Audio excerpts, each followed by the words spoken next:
Hello and welcome. Sure everything's working. There we go. My name's Lenita, and I am the Scrappy Grandma, and I read the Bible on YouTube. This is the Torah Portion playlist, and I mean, I do other things also, preparedness, but mainly I read the Bible. And I have been really, sometimes it's a challenge. Sometimes it's a challenge. And this week it's a challenge. We got a lot going on, but I know that this feeds me. It is my manna. And so we're going to make it happen, but I may have to cut it short. So I'm going to try to stay on track, which is not my strong suit. Okay, so this week is week 46, and the portion is called, I think it's either Ekev or Ekev, or it's Ekev. So I'm not quite sure of the pronunciation of it. It's Deuteronomy 7:12 through 11:25. I say this all the time, but I really think Deuteronomy is my favorite book because it encapsulates all the other 4 books in the Torah, and it's like a retelling, and I really love it. And so the Haftarah, from the prophets, is Isaiah 49:14 through 51:3, and then the Brit Hadashah from the Gospels and the letters, it's Hebrews 11. Oh, wait a minute, what is it? It's here. I'm sorry, it's Matthew 16:13 through 20, but there's also, if I won't be reading that, but that I will, but the Hebrews 11:8 through 13, and Romans 8:31 through 39. You can read those on your own. I'm going to go a little bit through a commentary. Actually, you know what? I was thinking about doing just a commentary, let's try this other commentary, only because I think it's a little shorter, and it'll still give you the basic background of what we're talking about, or, what we're doing. I got to make sure everything's working. Looks to be. Okay. So this is awesome. Okay. It says, but he answered and said, it is written, man shall not live on bread alone, but by every word. Oh, no, I'm sorry. That's not it. Okay. So here, commentary. There we go. Ekev. This says self-righteousness. What I read is Ekev, or Ekev, or Akav. Not sure the pronunciation. Maybe one day I'll get a chance to learn. But it says, never rely on your own good deeds and assume. Yeah, no, I'm sorry. That's not what I was looking for. So I'll come back to this. I apologize. All right.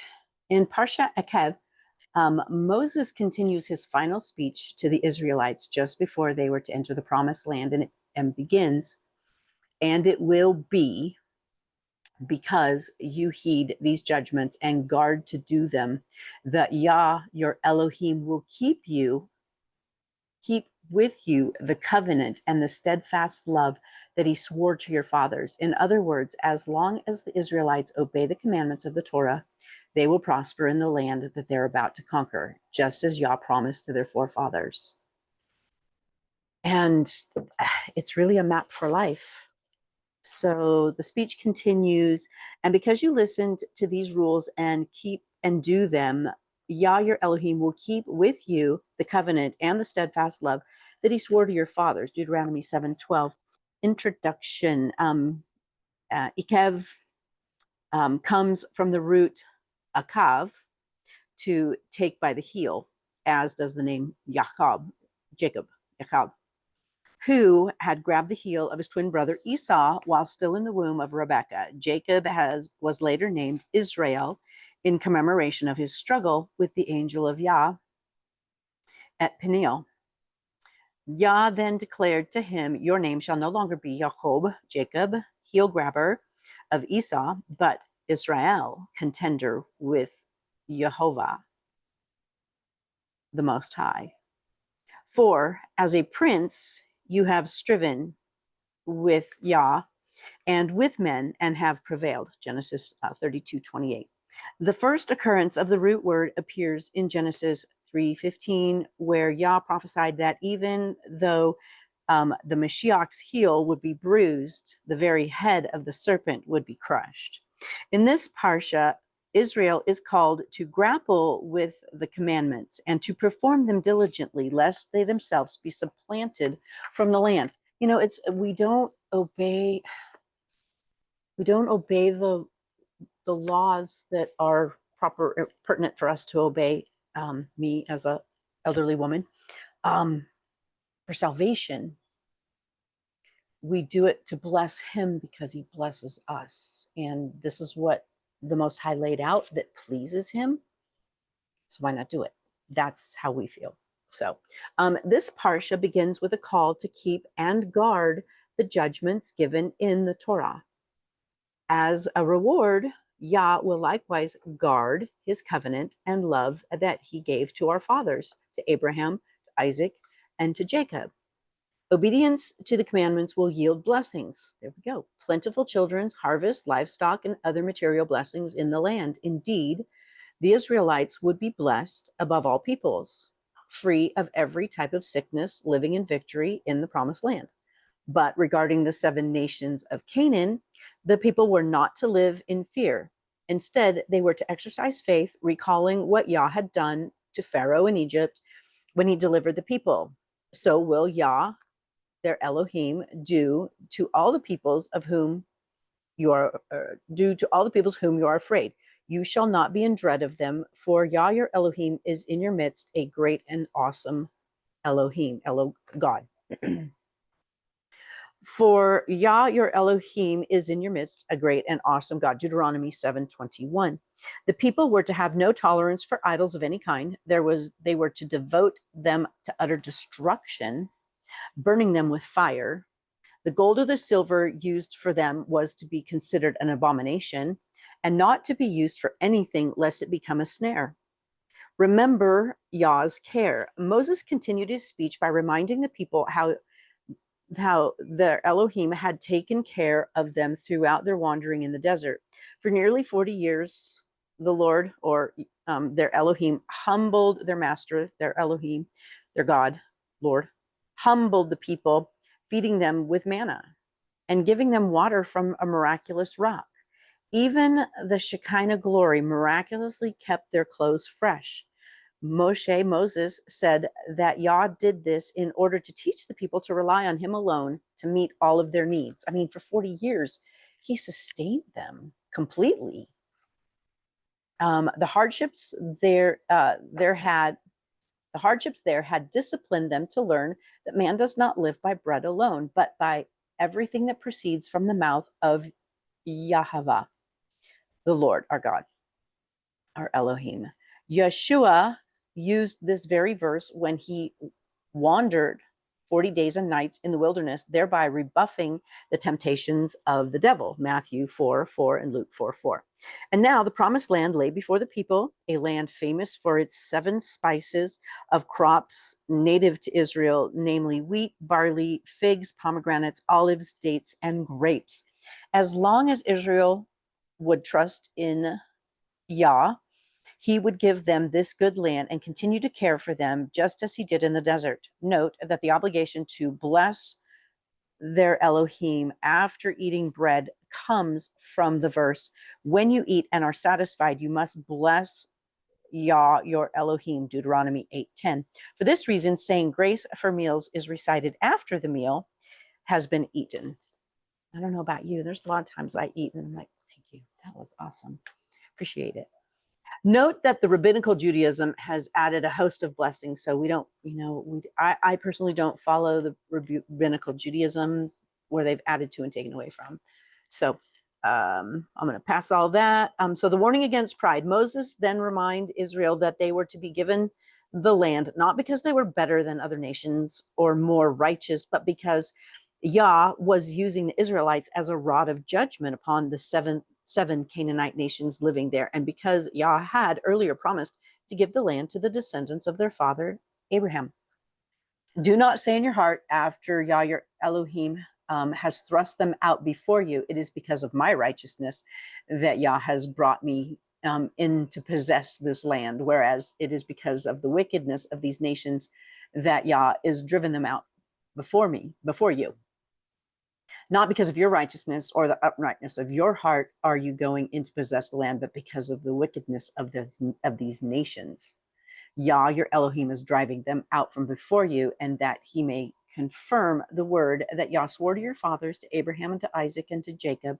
Know therefore that the Lord your God is not giving you this good land to possess because of your righteousness, for you are a stubborn people. So I'm going to end there and get started in the word. So we're going to go to, and we are Deuteronomy 7:12.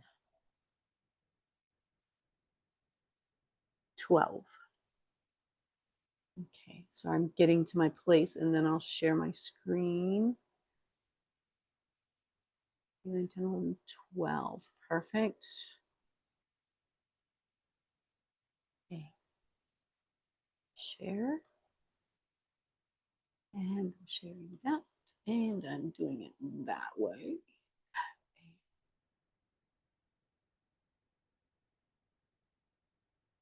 Sorry. Making it up. Stop.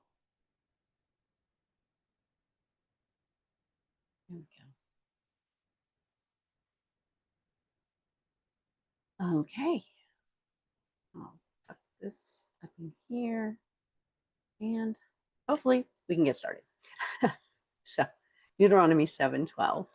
And it shall be, because you hear these right rulings and shall guard to do them. Guard. I love that word. It brought such a new meaning. That Yah, your Elohim, shall guard you with the covenant of love and commitment, which he swore to your fathers.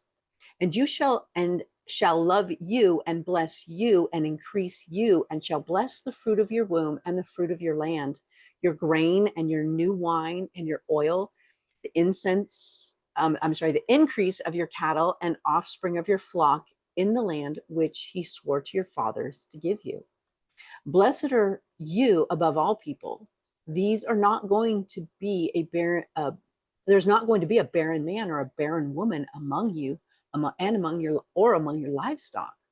What blessing. So these are all the promises. And Yah shall turn away from you all sickness and put on you none of these evil diseases of Mitzrayim, which you have known, but he shall put them on all those who hate you. And you shall consume all the peoples whom Yah your Elohim is delivering over to you. Your eye shall not pardon them, and do not serve their mighty ones, for that is a snare to you, which has proven that it became a snare to them. When you say in your heart, these nations are greater than I am unable to drive them out. So when you give them more power, when you give your circumstances, things you're battling and fighting, more power and say that they're greater, then he's unable to drive them out. Do not be afraid of them. Remember well what Yah your Elohim did to Pharaoh and to all of Mitzrayim. That's why we remember all the stories and we teach them to our children and we remind each other so that we can always remember that even when we're in the worst of the worst of the worst, he's there. And if we can focus on him instead of the circumstance, he's then able to take care of it. But if we make the circumstance bigger than him, then we've basically given ourselves over to believing what the enemy wants us to believe. So Deuteronomy 7:19, the great trials which your eyes saw, and the signs and the wonders, the strong hand and the outstretched arm by which Yah your Elohim brought you out, Yah your Elohim does so to all the peoples of whom you are afraid. And Yah your Elohim also sends the hornet among them until those who are left, who hide themselves from you, are destroyed. Do not be afraid of them, for Yah your Elohim, the great and awesome El, that means God, is in your midst. And Yah your Elohim shall drive out those nations before you, little by little, You are not allowed to destroy them all at once. I always find this interesting. You're not allowed to destroy them all at once, lest the beasts of the field become too numerous for you. Probably because if there's a bunch of dead bodies, maybe, then all like the carnivores come in to, or, the animals that come in and eat dead bodies. I don't know, but I always found that interesting. There'd be too many. So they're going to do it systematically and go nation by nation. But Yah, your Elohim, shall deliver them over to you and destroy them with a great destruction until they are consumed. And he shall give their sovereigns into your hand, and you shall destroy their name from under the heavens. No one is going to be able to stand against you until you have destroyed them. And the carved images of their mighty ones you are to burn with fire. Do not covet the silver or the gold that is on them, nor take it for yourselves, lest you be snared by it, for it is an abomination to Yah, your Elohim. Do not bring an abomination into your house, lest you be accursed like it. Utterly loathe it and utterly hate it, for it is accursed. It's huge. 8:1. Guard to do. So be intentional. Intentionally do. Guard to do every command which I command you today, that you might live and shall increase and go in and shall possess the land which Yah swore to your fathers. And you shall remember that Yah, your Elohim, led you all the way these 40 years in the wilderness to humble you, prove you, to know what is in your heart, whether you guard his commandments or not.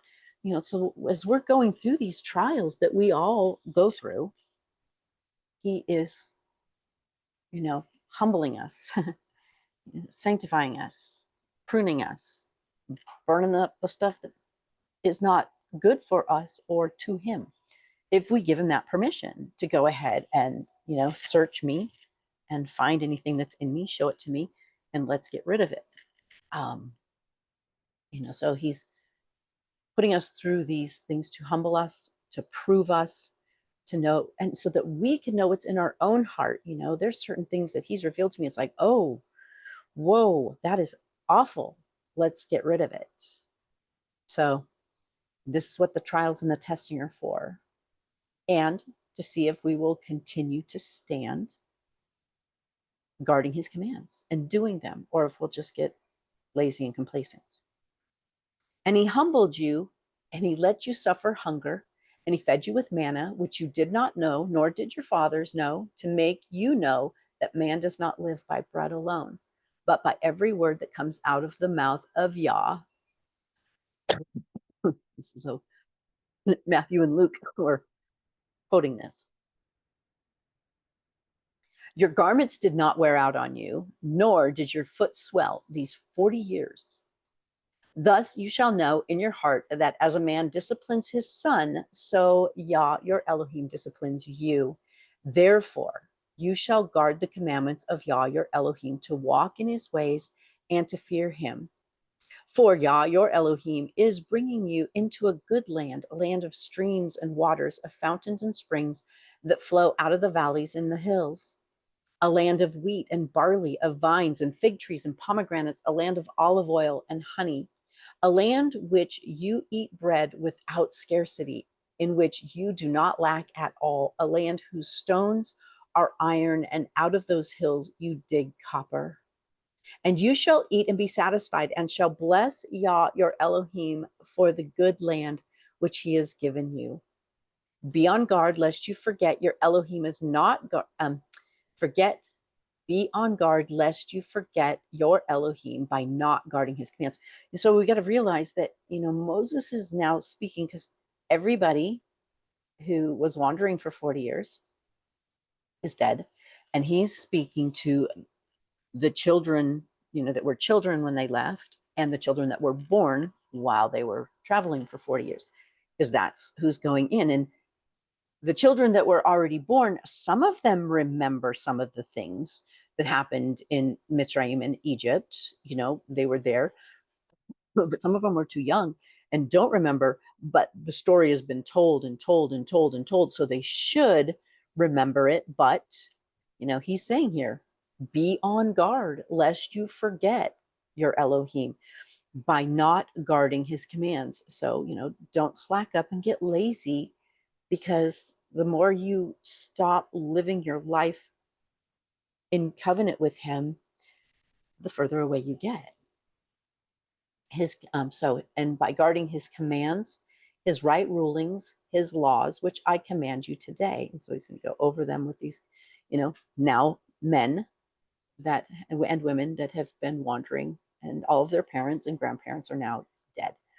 Lest you eat and shall be satisfied, and build lovely houses and shall dwell in them, and your herds and your flocks increase, and your silver and your gold are increased, and all that you have is increased, that your heart becomes lifted up, and you forget Yah, your Elohim. Excuse me.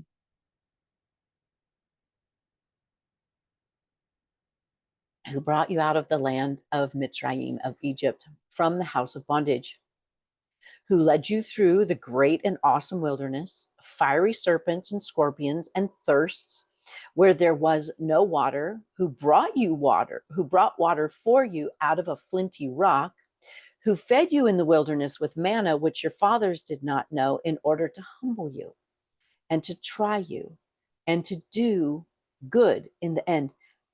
Are any of you going through humbling? I know a lot of us in our women's group, we're all kind of going through a major humbling and a refining, and it's beautiful to do it together, because one, we know we're not alone out here, going through this struggle, but we're able to just hold each other up and encourage each other and sharpen one another, and it's just really, really beautiful, to remind each other when we start to forget and we're feeling down and hard, and the struggle is real, and we have a sister come along and say, yeah, but remember how Yah does this. Remember how, we're going to go through struggles, and then we're going to go through blessings as we relinquish and turn things over and follow his ways, make those choices, choose choose his ways, and blessings then fall. And it's a beautiful cycle, and it's beautiful to have. But we've been going through a lot of humbling, and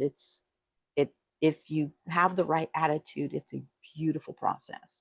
One of the things that he had me do, and it was actually a lot shorter than I expected, I was having a really hard time submitting to my husband. I did not, and I'm in my 60s. Poor man has endured 30 plus years of me not being a submissive wife, because I didn't know how to do that, because I've never seen that modeled for me. My daughter actually does it well.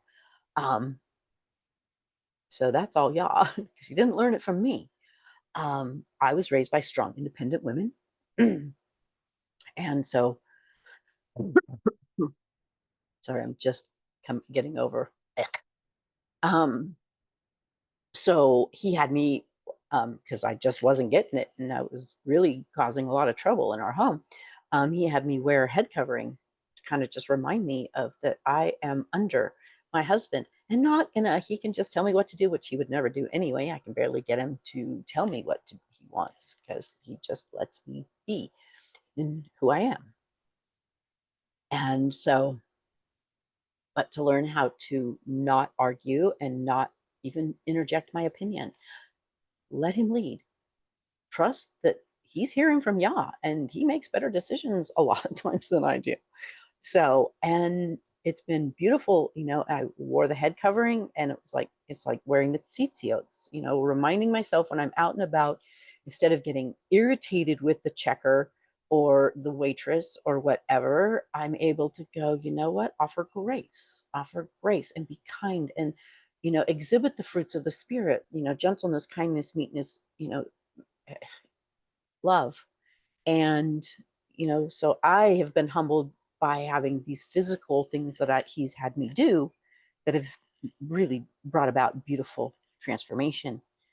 And so let's try your best, get a good mindset about going through humbling. And so who fed you in the wilderness with manna, which your fathers did not know, in order to humble you and to try you to do good in the end.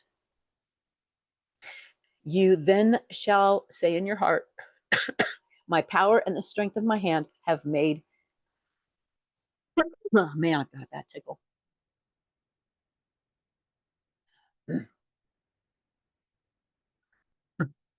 You shall say in your heart, my power and the strength of my hand have made this for me this wealth. But you shall remember Yah, your Elohim, for it is he who gives you power to get wealth in order to establish his covenant, which he swore to your fathers as it is today. And it shall be that if you by any means forget Yah, your Elohim, and follow other mighty ones and serve them and bow yourselves to them, I have warned you this day, you shall certainly perish, because you're turning your back, you're basically committing spiritual adultery, and he's going to just turn you over to that and all the consequences that come with that. Like the nations which Yah is destroying before you, so you are to perish, because you did not obey the voice of Yah, your Elohim. 9:1. Hear, O Israel, Shema, Shema, hear and obey, O Israel. You are passing over the Yarden, the Jordan, today to go in to dispossess nations greater and stronger than yourself, cities great and walled up to the heavens, a people great and tall, the descendants of the Anakim, the giants, whom you know, and of whom you've heard it said, who does stand before the descendants of Anak? And you shall know today that Yah, your Elohim, is he who is passing over before you as a consuming fire. He does destroy them and subdue them before you. So you shall dispossess them and destroy them quickly, as Yah has said to you. Do not think in your heart after Yah, your Elohim, has driven them out before you, saying, because of my righteousness, Yah has brought me in to possess this land. But it is because of the wrong of these nations that Yah is driving them out from before you. These nations originally, back even before Abraham, Isaac, and Jacob, with Noah, Noah's sons were given certain territories. Shem, Hem, and Japheth were given certain territories. And Shem, and I can't remember which one was which, but Ham, the descendants of Ham, they went into Shem's land, which is the promised land. They went into that territory and they were inhabitants there. And then, that's why Yah was like, and they are from, Ham's wife is said to have had DNA from the fallen angels, the Watchers, the giants, and that their seed was corrupt, and they drank blood, and they were cannibals, and they did everything against Elohim, the Most High, of how he, they worshipped other gods, all their different gods, and not him. And so this land was always supposed to be, and they went in and took it. So this is what, it's because, they're vile. They are doing horrible things in the land, and it's not their land to begin with. That's why Yah is driving them out, not because Israel's done anything good. And we need to keep that humility, is that everything that he is filling our lives with that's good is nothing. It's for his purpose, to be used for his purpose, and it's not because we did anything good, and everything that we're able to do good is because he is directing and teaching us and guiding us. My personal belief. So it is not because of your righteousness or the uprightness of your heart that you go in to possess the land, but because of the wrong of these nations that Yah, your Elohim, drives them out from before you, in order to establish the word which Yah swore to your fathers, to Abraham, to Yitzhak, and to Jacob, to Isaac and Jacob, the covenant that he made with them, that would be their land. And you shall know that Yah, your Elohim, is not giving you this good land to possess because of your righteousness, for you are a stiff-necked people. And man, when he starts to reveal things to you, in you, you're like, yeah, those guys are really dumb. And then he starts revealing the things in you, and you're like, yeah, okay, I'm a really I'm 63 years old and still just figure it out. So remember, do not forget how you provoked to wrath Yahweh your Elohim in the wilderness. From the day that you came out of the land of Mitzrayim until you came to this place, you have been a rebellious against Yah. Even in Horeb, you made Yah wroth, so that Yah was enraged with you to destroy you. When I went up into the mountain to receive the tablets of stone, the tablets of the covenant which Yah made with you, then I stayed on the mountain 40 days and 40 nights. I did not eat bread, nor did I drink water. He fasted that entire time. Then Yah gave me the 2 tablets of stone written with the finger of Elohim. On them were all the words which Yah had spoken to you on the mountain from the midst of the fire in the day of the assembly. We were talking in our women's Bible study group that someone heard somewhere that each tablet was complete. So it was 2 copies, the original. And so it was the contract, the covenant. And there was a copy representing Yah, and there was a copy representing, the nation, the Israelites. And they were both put into the Ark of the Covenant. This was the ketuvah, the marriage covenant, the covenant between Yah and his people that they agreed to. So thought that's interesting. And it came to be at the end of 40 days and 40 nights that Yah gave me the 2 tablets of stone and the tablets of the covenant. Then Yah said to me, arise and go down quickly from here, for your people whom you brought out of Mitzrayim have acted corruptly. They have quickly turned aside from the way which I commanded them. They have made for themselves a molded image. And you think about it, they've lived in Egypt. Some say 200+, some say 400, regardless, hundreds of years, more than we've, had a nation here in America. And they are doing, probably, they have a little bit, a remnant of, all of the passed down laws of Yah, all the way from Adam down when they went into Egypt. But, after 200 to 400 years, they're going to pick up bad habits or traditions as the new generations. It's happening here. I think in the early 1900s, Christmas was completely outlawed because it's a pagan holiday. And then it just gained momentum and, became what it is today. And those are traditions that are not of him, that we, because we've lived in this country, have adopted and participated in our whole lives. And so, for them to be building the golden calf, all they're doing here is something that they have not had an intimate relationship with the Most High the whole time they were in Egypt. I mean, some probably retained it, but not all. And the more generations, they lost a lot of it. And so, he's trying to teach them, but they're still doing their things here that that they learned living in a foreign country like we do.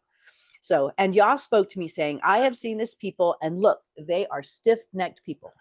Just a second.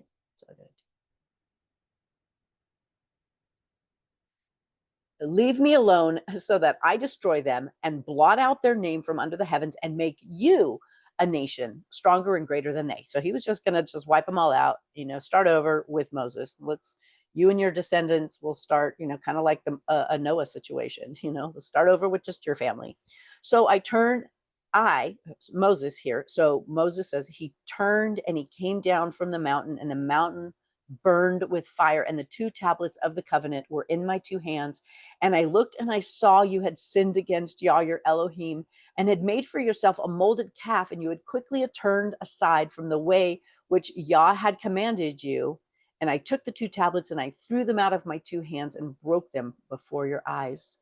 And I fell down before Yah as at the first 40 days and 40 nights, because I think he went up to the mountain 3 different times and 3 different 40-day periods, and he fasted those 40 days the whole time he was in the presence. I know it's 2, possibly 3.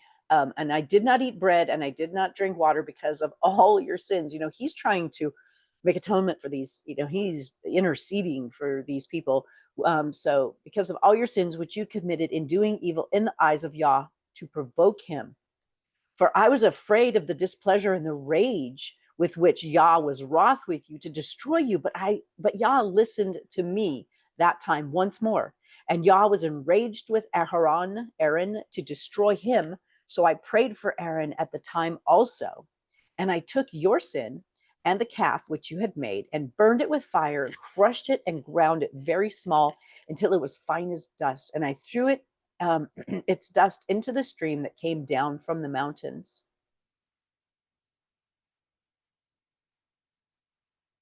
At Taberah, and at Masha and Kibroth Hitarawa, you made Yah wroth. And when Yah sent you from Kadesh Barnea, saying, "Go up and possess the land which I have given you," then you rebelled against the mouth of Yah your Elohim, and you neither trusted him nor listened to his voice. When the 10 spies came back and said, "No, the giants are too big," and Jacob and Caleb are like, "No, we got this. Yah promised he's going to take care of this." We can constantly, when we're faced with a situation, it's like you've got 2 choices. You can believe what Yah says and follow it and stand on it and walk without fear that he's going to do it, or you can doubt. And when you doubt, usually what you doubt happens. So you have been rebellious against Yah from the day that I knew you. So I fell down before Yah the 40 days and 40 nights, for I fell down because Yah had said he would destroy you.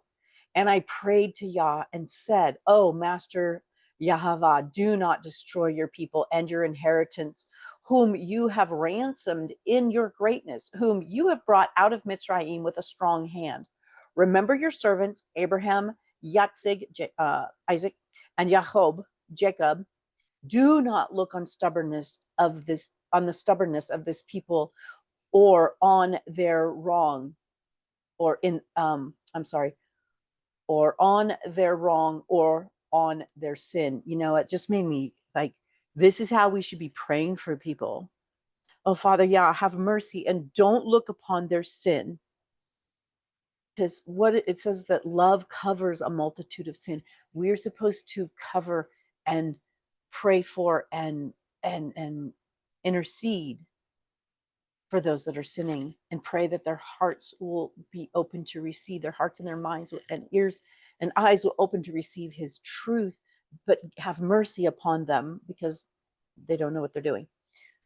So lest the land from Yah brought us should say, okay, so lest the land from which you brought us should say, because Yahweh was not able to bring them to the land which he promised them, and because he hated them, he has brought them out to kill them in the wilderness. And basically, that's when they complained all those times and said that. What is that saying? They believed that he brought them out there just to kill them. So that, what is their mindset towards the Most High? That he's not on their side. He's not there for them. They can't trust him.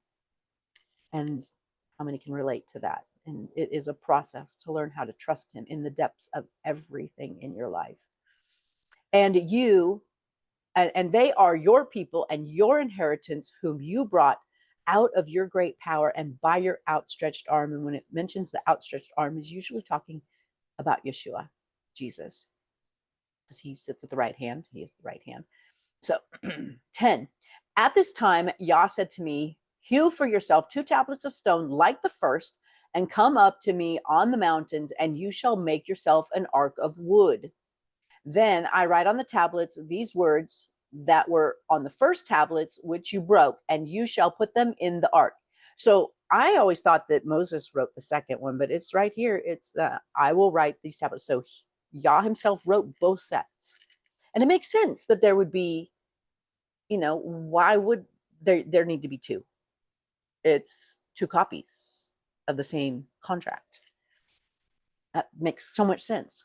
So I made an ark of acacia wood, hewed 2 tablets of stone like the first, and went up the mountain with the 2 tablets in my hand. And he wrote on the tablets, according to the first writings, the 10 words, the 10 commandments, the 10 words. And who is the word?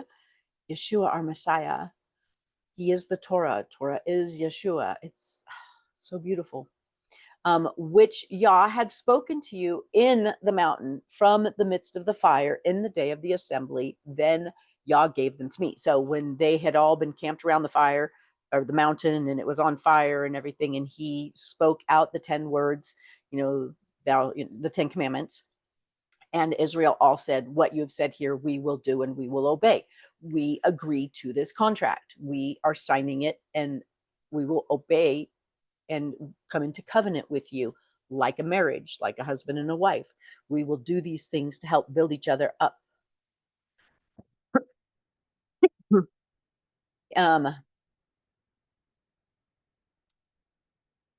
He wrote on the tablets, according to the first writings, the 10 words which Yah had spoken to you in the mountain from the midst of the fire on the day of the assembly. Then Yah gave them to me. And I turned and came down from the mountain and put the tablets in the ark which I made. And they are there as Yah commanded me. So it's a separate ark. It's a separate acacia box, because the Ark of the Covenant hadn't been made yet. Now the children of Israel set out from the wells of Bnei Yakan to Moashra, and Aaron died there, and he was buried there, and Eleazar, his son, became priest in his place. From there, they set out to Gudgodah, and from Gudgodah to Yat-Bathan, a land of rivers of water. At that time, Yah separated the tribe of Levi to bear the Ark of the Covenant of Yah and stand before Yah to serve him and to bless in his name to this day. So that's when the priesthood was established. Therefore, Levi has no portion nor inheritance with his brothers. Yah is his inheritance, as Yah, your Elohim, promised him. And I stayed in the mountain for 40 days and 40 nights, and Yah heard me at that time also, and Yah chose not to destroy you. And Yah said to me, arise, go before the people to set out, and let them go in and possess the land which I swore to their fathers to give them. And now, Israel, what is Yah your Elohim asking of you but to fear Yah your Elohim, to walk in his ways, and to love him, and to serve Yah your Elohim with all your heart and with all your being? This is what, if you want to walk in covenant, this is what he asks.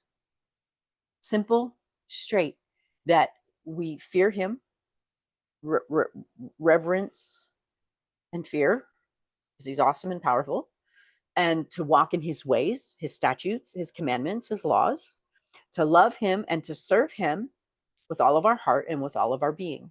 The first commandment, love him with all your heart, mind, body, soul, and love your neighbor as yourself. To guard the commands of Yah and his laws, which I command you today for your good. Your good. See, the heavens and the heavens of the heavens belong to Yah your Elohim, also the earth with all that's in it. Yah delighted only in your fathers to love them, and he chose their seed after them, you above all people, as it is today. And you shall circumcise the foreskin of your heart and harden your neck no more. See also Deuteronomy 30. So there's some others you can look up. For Yah your Elohim is Elohim of mighty ones and master of master, and great El, mighty and awesome, who shows no partiality and takes no bribe. He executes right ruling for the fatherless and the widow, and loves the stranger, giving him food and a garment. And you shall love the stranger, for you were strangers in the land of Mitzrayim. Fear Yah your Elohim, serve him and cling to him, and swear by his name. There we go. We're swear by his name. And then they took his name out of the Bible. So his name, Yod He Vav He, YHWH or YHVH, depends, but it's Yod He Vav He, which are the Hebrew letters Yahweh, Yehovah, Yehovah, Yahweh, Yahuwah. There's lots of different pronunciations. Yohed Vavhe. This right here. This is a different way of writing it. So sorry, where are we at here? So swear by his name.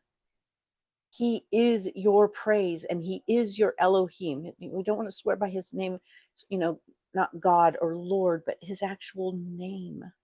So he is your praise. He is your Elohim who has done for you these great and awesome deeds, which your eyes have seen. Your fathers went down to Mitzrayim with 70 beings, and now Yah, your Elohim, has made you as numerous as the stars in the heavens.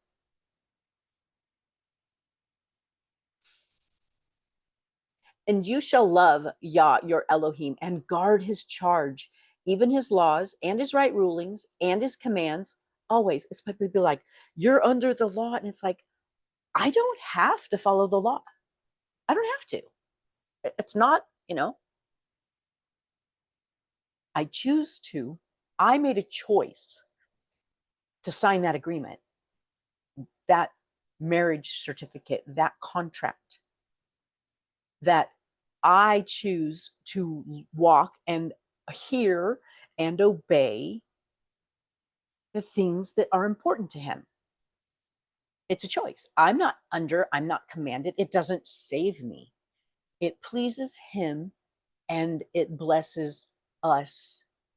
It's this reciprocal, we please him, he pours out blessings, we please him. And it's not all just to be blessed, it's to bless him. Because in blessing him come all the things that make life amazing, beautiful. And there's where you have the peace that passes understanding. 40 years in a Christian church, I never experienced peace, ever. I never experienced true breakthrough. I was never able to just cut off things that were bad for me. I was, still always pulled back in, pulled back in, pulled back in. I walked one foot in and one foot out of doing, not being fully committed. And once I fully committed, and pretty much starting with the Sabbath, I mean, it's a simple thing. You switch it up and you change onto Saturday and you do it his way instead of spending an hour getting ready, an hour driving to town, making sure you look good because you're going to be around a bunch of people. And then you go in about a bunch of people and you all sing and you listen to somebody tell you what to think. And then you go out to lunch and you go hang out with people. That to me was never restful. So it was easy for me to fall into, to start observing the Sabbath. It's harder for Rusty because Saturday's a due day. You want to get stuff done. So, our due day now is Sundays. We get stuff done on Sundays and we rest and observe his Sabbath the way he spelled it all out in his word here. And that's where the blessings began, and the peace and the contentment and just everything working out for good, like he promises. In always acknowledge him, and everything else will come. Do things his way, and everything works out. Okay, so you shall love Yah your Elohim and guard his charge, even his laws and his right rulings and his commands always. See Genesis 26:5. And you shall know today, for it is not your children, it is not your children who have not known and have not seen the discipline of Yah your Elohim, his greatness, his strong hand and his outstretched arm, and his signs and his works, which he had done in the midst of Mitzrayim to Pharaoh, sovereign of Mitzrayim, and to all of his land. And that which he had done to the army of Mitzrayim and to the horses and the chariots when he made the waters of the Sea of Reeds overflow them as they pursued you, and how Yah has destroyed them to this day. And what he had done for you in the wilderness till you came to this place, and what he had done to Dothan and Abiram, the sons of Eliab, son of Reuben, when the earth opened its mouth and swallowed them up, and their households and their tents, and all the living creatures that were in the possession in the midst of all of Israel. For yours are the eyes that saw all the great work of Yah, which he did. And you shall guard every command which I command you today, so that you are strong, and shall go in and shall possess the land which you are passing over to possess, and to prolong your days in the land which Yah swore to give your fathers, to them and to their descendants, a land flowing with milk and honey. And for the land which you are going in to possess is for the land which you are going in to possess is not like the land of Mitzrayim, from which you have come, where you sowed your seed and watered it by foot as a vegetable garden. Oh, that sounds nice. But the land which you're passing over to possess is a land of hills and valleys, which drinks water from the rain of the heavens, a land which Yah your Elohim looks after. The eyes of Yah your Elohim are always on it, on the land, from the beginning of the year to the latter end of the year. What a beautiful promise. I say that because my garden is awful this year, and it's like, oh, if we could have rain and more water, our well's not doing well. And so it's like, one day to be back in the land. So look forward to it. And it shall be that if you diligently obey my commands, which I command you today, to love Yah your Elohim and to serve him with all your heart and with all your being, then I shall give you the rain for your land in its season, the early rain and the latter rain, and you shall gather in your grain and your new wine and your oil. And it shall give grass. I shall give grass in your fields for your livestock, and you shall eat and be satisfied. Guard yourselves, lest your heart be deceived, that you turn aside and serve other mighty ones and bow down to them. Then the displeasures of Yah shall burn against you, and he shall shut up the heavens, and there'll be no rain, and the land not given its increase, and you shall perish quickly from the good land which Yah is giving you.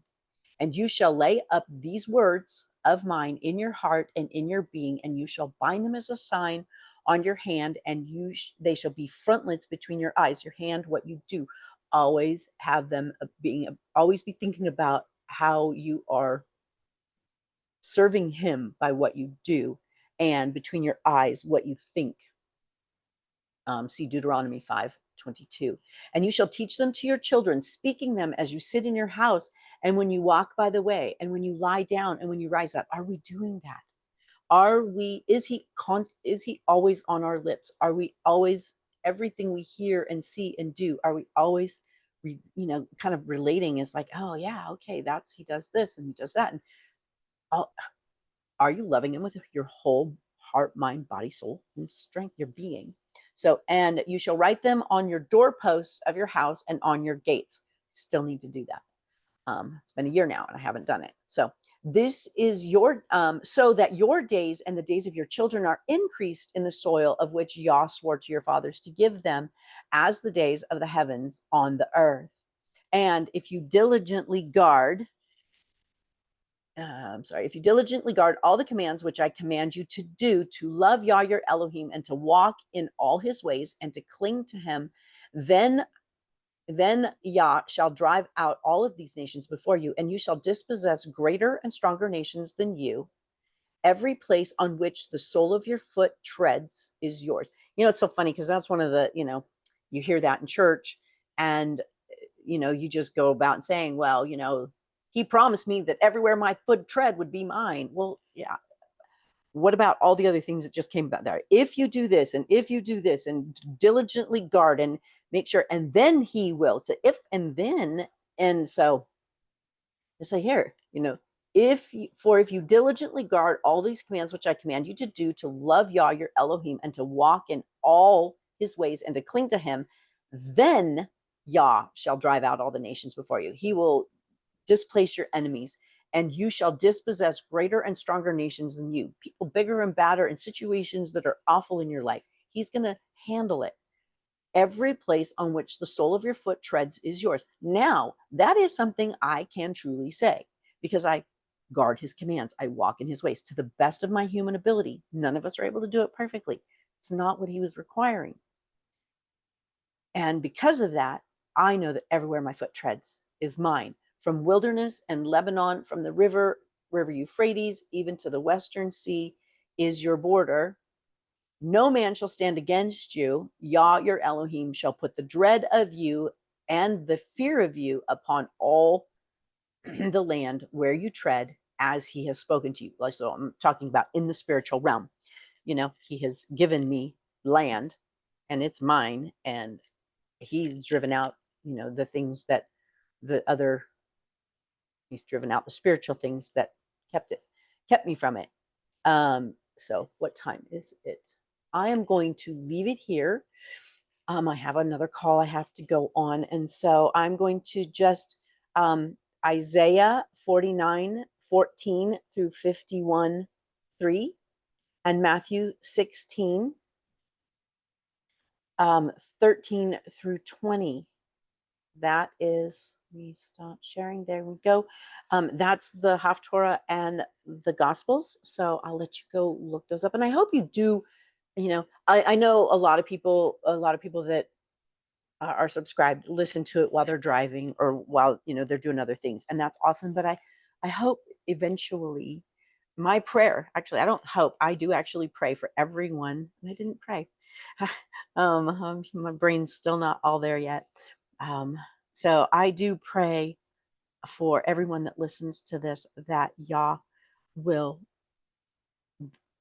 stir up a hunger and a thirst and a passion for his word, and that you will want to be in his word, and you'll want to be reading, and you'll want to be doing all the things, studying and learning his ways.